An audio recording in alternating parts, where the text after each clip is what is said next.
জামালপুরের মাদারগঞ্জের মানুষ যেন বিশ্বাসই করতে পারছে না, এক মুহূর্তে 5টি শিশুর হাসি, স্বপ্ন আর জীবন নদীর জলে ডুবে গেল।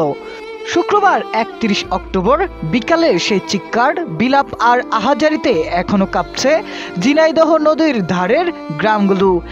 একের পর এক ছোট্ট মরদেহ উদ্ধার হওয়ার দৃশ্য থেকে ভেঙে পড়েছে পুরো এলাকা। গত শুক্রবার 31 অক্টোবর বিকেলে মাদারগঞ্জ উপজেলার ভাটিয়াচর এলাকায় আনারবাড়ি ঘাটে নৌকা ভ্রমণে বের হয় 5 শিশু।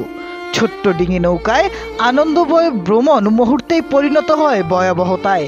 নৌকাটি উল্টে সবাই ডুবে যায় ঝিনাইদহ নদীতে।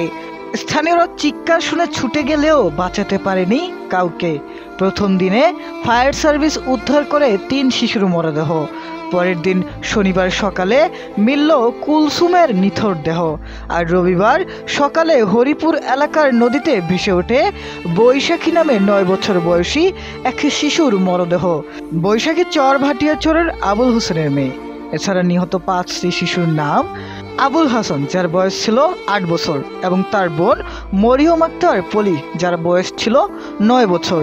তাদের বাবার নাম দুদু মিয়া। আরেক শিশুর নাম কুলসুম, যার বয়স ছিল মাত্র 9 বছর। সে রায়ছড়া গ্রামের আবুল আজাদের মেয়ে। এছাড়া সায়মা আক্তার নামে 8 বছর বয়সী আরেকটি মেয়েও মারা গেছে এই দুর্ঘটনায়, যার বাবার নাম নুরু মিয়া। মাদারগঞ্জ ফায়ার সার্ভিস ও সিভিল ডিফেন্সের লিডার রফিকুল ইসলাম বলেন, শুক্রবার থেকে শুরু হওয়া অভিযান রবিবার সকালে শেষ হয় নিখোঁজ শিশুর মরদেহ উদ্ধার করে পরিবারকে হস্তান্তরের মাধ্যমে। একই পরিবারের 2 ভাই বোন সহ 5 শিশুর মৃত্যুতে শোকের ছায়ায় ডুবে আছে পুরো এলাকা। বাবা মায়ের আহাজারিতে ভারী হয়ে উঠেছে বাতাস। দুঃখ ছুঁয়ে যাচ্ছে সবার মন। গ্রামের ঘরে ঘরে শুধু কান্না আর হাহাকার। 5টি ছোট্ট প্রাণের বিদায়ে শোকে স্তব্ধ মাদারগঞ্জ।